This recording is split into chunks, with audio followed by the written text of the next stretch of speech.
কাদিরের শুভেচ্ছা নিন। এই মুহূর্তে আপনাদের সামনে কথা বলতে এসেছি যুক্তরাষ্ট্রের কাছে গুরুত্বপূর্ণ ভারত, গুরুত্বহীন পাকিস্তান। এই যে আপনারা জানেন যে গত 5 ডিসেম্বর শুক্রবার মার্কিন জাতীয় নিরাপত্তা কৌশলপত্র প্রকাশ করা হয়েছে। 2022 সালে জো বাইডেনের আমলে এটি প্রকাশ করা হয়েছিল এবং ডোনাল্ড ট্রাম্প প্রশাসন ক্ষমতায় আসার 1 বছরের মধ্যে মার্কিন জাতীয় নিরাপত্তা কৌশল উপস্থাপন করা হয়েছে। মোট 33 পৃষ্ঠার এই জাতীয় নিরাপত্তা কৌশল নিয়ে আমরা গত পরশু এক কিস্তিতে আলাপ করেছি, কিন্তু আবারও একটি আলাপের প্রয়াস পেলাম বিধায় আলাপ করতে এলাম। সেটি হচ্ছে বিশেষ করে আমরা এই অঞ্চলের বাসিন্দা, ইন্দো প্যাসিফিকের বাসিন্দা, বাংলাদেশের নাগরিক। আমাদের পাশে দেয়াল ঘেঁষে চারপাশ দিয়ে ভারত আছে। স্বাভাবিকভাবে ভারতের সাথে ভারতে কিছু ঘটলে, বিশ্বের কোনো জায়গা থেকে কিছু ঘটলে সেটা আসলে আমাদেরও ঘটনা, নানাভাবে ভৌগোলিক অবস্থানগতভাবেই সেটি স্বীকৃত হয়ে যায়। মার্কিন জাতীয় নিরাপত্তা কৌশল, নয়া যে নিরাপত্তা কৌশল ঘোষণা করা হয়েছে, এতে ভারতকে একটি গুরুত্বপূর্ণ অংশীদার হিসেবে চিহ্নিত করেছে ডোনাল্ড ট্রাম্প প্রশাসন। সেই সঙ্গে অর্থনীতি, প্রযুক্তি ও প্রতিরক্ষা, এই 3 খাতে নয়াদিল্লির সঙ্গে সহযোগিতা আরও গভীর করার স্পষ্ট বার্তা দিয়েছে হোয়াইট হাউস।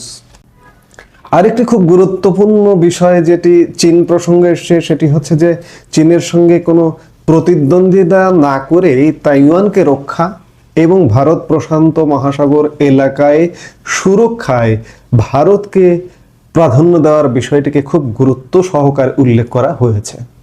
অথচ দেখুন যে 2022 সালে যে নিরাপত্তা কৌশলপত্রটি প্রকাশিত হয়েছিল, সেখানে চীনের উপর নজর দেওয়া এবং বেইজিংয়ের প্রতিযোগিতাকে যুক্তরাষ্ট্রের প্রধান চ্যালেঞ্জ হিসেবে চিহ্নিত করা হয়েছিল। কিন্তু এবার বেইজিংয়ের সঙ্গে প্রতিযোগিতা এবং যুক্তরাষ্ট্রের প্রধান চ্যালেঞ্জ হিসেবে চিহ্নিত করা হয়নি, বরং ভারসাম্যপূর্ণ বাণিজ্যের কথা বলা হয়েছে।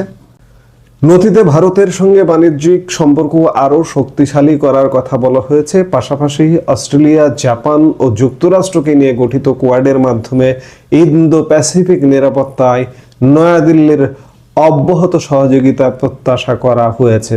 এই অঞ্চলে ইন্দো প্যাসিফিকে এই নথিতে খুব গুরুত্ব সহকারে একটা যৌথ কর্মের, মার্কিন যুক্তরাষ্ট্র একক যে চীনের সাথে ফাটাফাটি করবে, লড়াই করবে, এমন কোনো বার্তা দেওয়া হয়নি। এখানে যৌথ কর্মের বার্তা দেওয়া হয়েছে। চীনের কর্তৃত্ব অবশ্যই তারা খর্ব করতে চায়, কিন্তু চীনের সঙ্গে প্রতিযোগিতা নয়, ভারসাম্যপূর্ণ বাণিজ্য এবং চীনকে মূল চ্যালেঞ্জ হিসেবে গ্রহণ করা হয়নি। দ্বিপক্ষীয় সম্পর্কের উপর কূটনৈতিক গুরুত্ব দেওয়ার কথা উল্লেখ করে নথিতে বলা হয়েছে, আমাদের ভারতের সঙ্গে বাণিজ্যিক এবং সম্পর্ক উন্নত করতে হবে।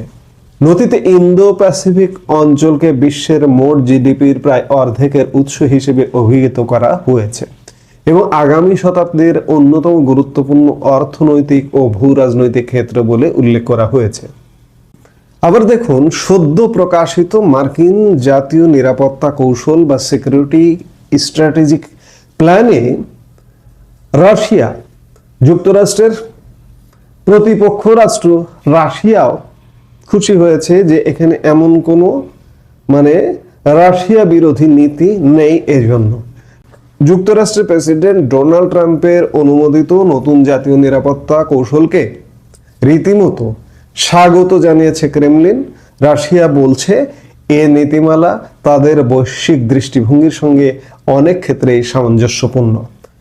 তবে এখানে ইউরোপীয় ইউনিয়ন খানিকটা নাখুশ হয়েছে, সমালোচনা করছে এবং রাশিয়া বলছে যে এই নথি আরও তারা পর্যালোচনা করবে এবং পর্যালোচনা করে তারা তাদের মতামত ব্যক্ত করবে।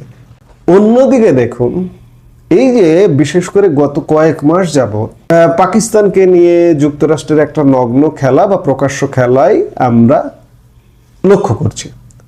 এই নথিতে, এই নিরাপত্তা কৌশল পত্রে পাকিস্তান পুরোপুরি উপেক্ষিত। বলা যায় পাকিস্তানের নাম সেই অর্থে উল্লেখই করা হয়নি। ভারত অনেকবার, ভারত বেশ কয়েকবার এখানে উল্লেখ হয়েছে, চীন অনেকবার উল্লেখ হয়েছে, কিন্তু পাকিস্তান এই নথিতে সম্পূর্ণ অনুপস্থিত। এবং এই অঞ্চলে পাকিস্তানের ভূমিকা বা অবস্থান নিয়ে বিস্তারিত কোনো কাঠামো নেই বা কোনো কিছু উল্লেখ করাই হয়নি। পাকিস্তানের নাম নথিতে একবার এসেছে, তবে তা মূলত প্রেসিডেন্ট ট্রাম্পের ভারত পাকিস্তান সংঘাত নিরসনে সাহায্য করার অসাধারণ দাবির প্রসঙ্গে। নথিতে পাকিস্তানের অনুপস্থিতি এটাই নির্দেশ করে যে দেশটি এখন আর মার্কিন যুক্তরাষ্ট্রের নিরাপত্তা ক্ষেত্রে প্রধান অগ্রাধিকার নয়। যুক্তরাষ্ট্রের কৌশলগত মনোযোগ মূলত চীন ও ইন্দো প্যাসিফিক অঞ্চলের দিকে।